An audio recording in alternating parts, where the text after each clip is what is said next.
আজ আমি আপনাদের এমন একটা নতুন ধরনের ইউনিক মিষ্টির রেসিপি দেখাবো, যেটা দেখলে আপনারা অবাক হয়ে যাবেন। কারণ এই মিষ্টি বানাতে গেলে আপনাদের কোনো রকম ময়দাও লাগবে না, সুজি লাগবে না, বেকিং সোডা, বেকিং পাউডার কিচ্ছু লাগবে না।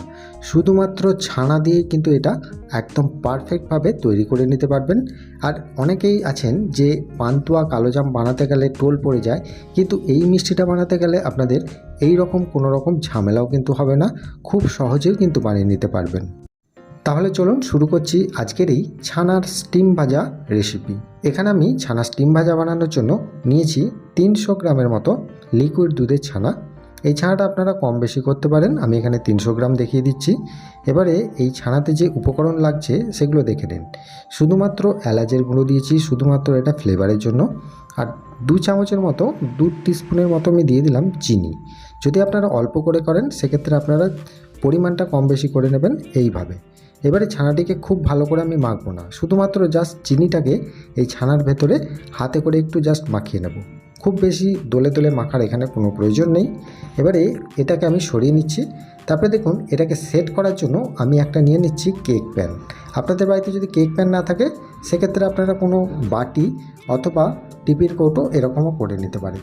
এবারে এতে একটু অল্প করে আমি সাদা তেল মাখিয়ে দিলাম, কারণ এটা সহজে এটা উঠে আসবে। এরপরে দেখুন, আমি এখানে ছানাটা যে মেখে রেখেছি সেই ছানাটা কিন্তু ওই টিফিনের ভেতর খুব সুন্দরভাবে সেট করে দেবো। এটা একটু চেপে চেপে করতে হবে, কারণ না হলে কিন্তু এটা খুব ভালো করে সেট হবে না। আর খুব ভালো করে সেট না হলে এটা কিন্তু শেপটা ভালো আসবে না। সেই জন্য হাতে করে চেপে চেপে এই চারিদিকটা বসিয়ে নেবেন, আর একটা চামচে করে এইভাবে একটু চারিদিকটা সমান করে দেবেন। তাহলে কিন্তু এটা একদম পারফেক্ট রেডি হয়ে যাবে। এবারে এটাকে আমি রেডি করে নেওয়ার পর এটাকে আমি কি করছি দেখে নিন। এখানে আমি একটা কড়াতে জল দিয়ে দিচ্ছি। জল দিয়ে এটাকে আমি প্রথমে ভাপিয়ে নেব বা স্টিম করে নেব। তার জন্য দেখুন জল আমি কতটা দিয়েছি। এই যে আমি জায়গাটা বসাচ্ছি, এই জায়গাটা যেন অর্ধেক অংশ জলের মধ্যে ডুবে থাকে আর অর্ধেক অংশ উপরের দিকে জেগে থাকে। দেখতেই পাচ্ছেন কতটা জল দিয়েছি, এর থেকে বেশি বা কম দেওয়ার কোনো প্রয়োজন নেই। এই রকমভাবে জল দেওয়ার পর এর ওপর থেকে একটা ঢাকা দিয়ে দেবেন। ঢাকা দেওয়ার পর এই যে ঢাকাটা দিয়েছেন এর ওপরে একটা কিছু ভারী জিনিস চাপাতে হবে। তার জন্য দেখুন আমি একটা টিফিনে অল্প করে জল দিয়ে দিয়েছি ভর্তি করে। দেওয়ার পর এর ওপরে বসিয়ে দিচ্ছি, তার মানে এটা চাপ হয়ে যাবে। চাপ হয়ে গেলে কি হবে, এটা ফোটার সময় টিফিনটা অনেক সময় নড়ানড়ি করে, সেজন্য এটা বসে যাবে। এবারে গ্যাসের ফ্লেম একদম লো করে দিয়ে অন্ততপক্ষে ঘড়ি ধরে 5 মিনিট ফোটাবেন। 5 মিনিট কিন্তু বেশি ফোটালে কিন্তু এই ভাজা মিষ্টিটা খেতে একদম শক্ত হয়ে যাবে। এজন্য 5 মিনিটের বেশি ফোটাবেন না ঘড়ি ধরে। 5 মিনিট হয়ে যাওয়ার পর এটাকে একদম অফ করে দেবেন। অফ করে দিয়ে এটাকে আমি খুলে দেখাচ্ছি এর টেক্সচারটা কীরকম হয়েছে। হাত দিয়ে যখন দেখছি এরকম একটু নরম নরম আছে, তার মানে এটা একদম পারফেক্ট হয়েছে। এটা যদি আপনারা ভাপা সন্দেশ করতে চান তাহলে আরও 5 মিনিট আপনাদের ফুটিয়ে নিতে হবে ভাপা সন্দেশ, কিন্তু এখনও পর্যন্ত এই ভাপা সন্দেশটা খাওয়া যাবে।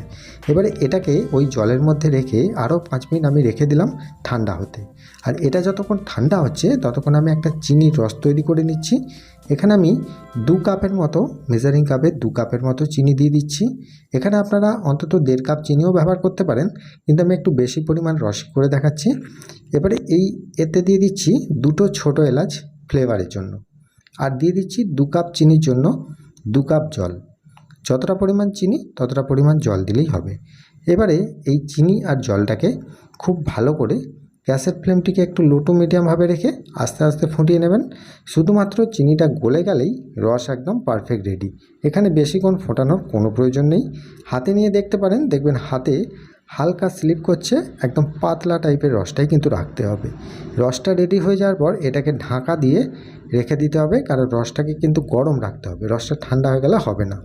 এবারে দেখুন এখানে আমার ভাপা সন্দেশটা একদম পারফেক্ট রেডি হয়ে গেছে, ঠান্ডাও হয়ে গেছে। এটাকে আমি নামিয়ে নিলাম। ঠান্ডা হয়ে যাওয়ার পর দেখবেন এটা অনেকটা শক্ত হয়ে গেছে আর সেট হয়ে গেছে। এবারে চারিদিকটা ছুরি দিয়ে এরকমভাবে একটু ঘুরিয়ে দেবেন, তাহলে দেখবেন এই ভাপা সন্দেশটা বা স্টিম সন্দেশটা খুব সুন্দরভাবে একটা প্লেটের মধ্যে উঠে আসবে। আর এটা উল্টে দেওয়ার পর একটু হালকা প্রেসার দেবেন, দিলেই দেখবেন এটা টানলেই ওপর থেকে দেখেন কত সুন্দরভাবে একদম সেট হয়ে বসে গেছে। এবারে এটাকে পিস তৈরি করতে হবে। তার জন্য দেখুন আমি এখানে প্রথমে সাইডের যে চারিদিকে যে ছাঁটটা থাকে সেটা বাদ দিয়ে দিচ্ছি। দিলে কি হবে, এটা শেপটা খুব ভালো আসবে, সেজন্য ছাঁটটা বাদ দিলাম।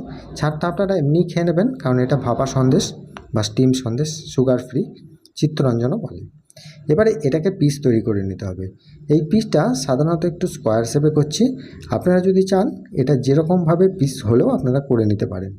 এবারে এইরকমভাবে পিস করে নেওয়ার পর আমি দেখিয়ে দিচ্ছি পিসটা কত সুন্দর আছে। তবে এখানে আমি বলে রাখি, এই যে থিকনেসটা যদি পাতলা না হয়, যদি মোটাও হয়, সেক্ষেত্রেও কিন্তু কোয়ালিটিটা ভালো আসবে।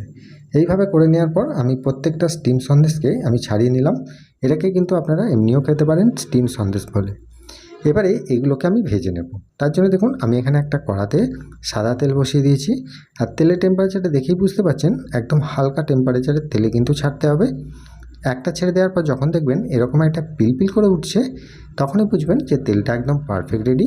এই তেলের মধ্যে আমি সবগুলো ছেড়ে দিলাম, আর গ্যাসের ফ্লেমটা একদম কমিয়ে রাখবেন, দিয়ে আস্তে আস্তে করে ভাজবেন। ভাজতে ভাজতে যখন দেখবেন এটা কিন্তু ওপরের দিকে ভেসে উঠছে, তখন দেখবেন এটা কিন্তু অনেকটা নরম থাকে। আচ্ছা, এখানে আমি একটা কথা বলে দিই, এই ভাজা মিষ্টিটা দুটো কোয়ালিটি করা যাবে, একটা নরম একটু কচকচে। এই অবস্থায় যদি রসে দেন, দেখুন ধারগুলো হালকা কালার এসেছে আর মধ্যখানটা সাদা, এই অবস্থায় যদি রসে দিয়ে দেন দেখবেন খুব সফট, মুখে দিলেই একদম মিলিয়ে যাবে। আর যদি মনে করেন একটু কচকচে খাবো, সেজন্য একটু হালকা লাল করে নিচ্ছি। তবে এক্ষেত্রে খুব বেশি লাল বা কড়া করবেন না, তাহলে কিন্তু এই মিষ্টিটা একটু চামড়ার মতো খেতে লাগবে। এজন্য সবসময় চেষ্টা করবেন একটু হালকা ভেজে রসে দেবার, কারণ এটা কোনো রকম টোল পড়ে যাওয়ার বা চ্যাপ্টা হয়ে যাওয়ার কোনো সম্ভাবনা নেই, তাই হালকা ভাজলেও কিন্তু খেতে ভালো লাগবে। আমি এখানে একটু কড়া করে ভাজলাম, কারণ আমার মেয়ে কিন্তু একটু কচকচে খেতে ভালোবাসে। তাই আপনারা যদি নরম খেতে চান তাহলে একটু সাদা করে ভেজে নিলেই হবে। এবারে এটাকে আমি একটু দেখলাম একটু শক্ত আছে, সেজন্য আমি এটাকে 5 মিনিটের জন্য একটু ফুটিয়ে নিলাম। ফুটিয়ে নিয়ে আমি দেখছি চামচে করে তুলে কত সফট হয়েছে, আর ভেতরের রসটাও একদম পারফেক্টভাবে ঢুকে গেছে। তার মানে আর এখানে ফোটানোর কোনো প্রয়োজন নেই। এটাকে ঢাকা দিয়ে ঠান্ডা করতে রেখে দিলে একদম পারফেক্ট রসটা টেনে নেবে। আচ্ছা, এখানে একটা টিপস আছে দেখুন, এই মিষ্টিটা ঠান্ডার থেকে কিন্তু গরম গরম যদি খান দেখবেন খুব টেস্টফুল লাগবে, কারণ গরম গরম অবস্থায় এতটাই নরম থাকবে যে মুখে দেবার সঙ্গে সঙ্গে মিলিয়ে যাবে। আর দেখবেন অনেকটা ঠিক সরভাজা টাইপের টেস্ট কিন্তু অনেকটা পাবেন এই মিষ্টিটার ভেতরে। যদি ঠান্ডা করে নেন তাতেও খাওয়া যাবে, যদি গরম গরম খান আমার মতে বলে গরম গরম খেলে এই মিষ্টিটা খুবই টেস্টফুল লাগবে। এবারে এই মিষ্টি আমি একটা কেটে দেখিয়ে দিচ্ছি, দেখুন কত ইজিলি কাটা হয়ে যাচ্ছে। উপরের অংশটা কত সুন্দর কচকচে, আর ভেতরের অংশটায় একদম নরম তুলোর মতো, আর রসটাও কিন্তু খুব সুন্দর ঢুকেছে, মুখে দিলেই মিলিয়ে যাবে। তবে এই মিষ্টিটার বিশেষত্ব হচ্ছে এটা যদি ভেজে না রসে দেন, সেক্ষেত্রে আপনারা স্টিম সন্দেশ বা ভাপা সন্দেশ হিসাবে খেতে পারবেন। আর যদি ভেজে রসে দিয়ে দেন তাহলে এটা ছানা স্টিম ভাজা হয়ে যাবে, একদম ছানা ভাজার মতোই কোয়ালিটি। আজকের রেসিপিটা আপনাদের যদি ভালো লাগে তাহলে আমাকে একটা লাইক আর একটা কমেন্ট করতে অবশ্যই ভুলবেন না। চ্যানেলে যারা নতুন দেখছেন তারা অবশ্যই একটা সাবস্ক্রাইব করে পাশে বেল আইকনটায় ক্লিক করে রাখবেন। ভালো থাকবেন, সুস্থ থাকবেন, নমস্কার।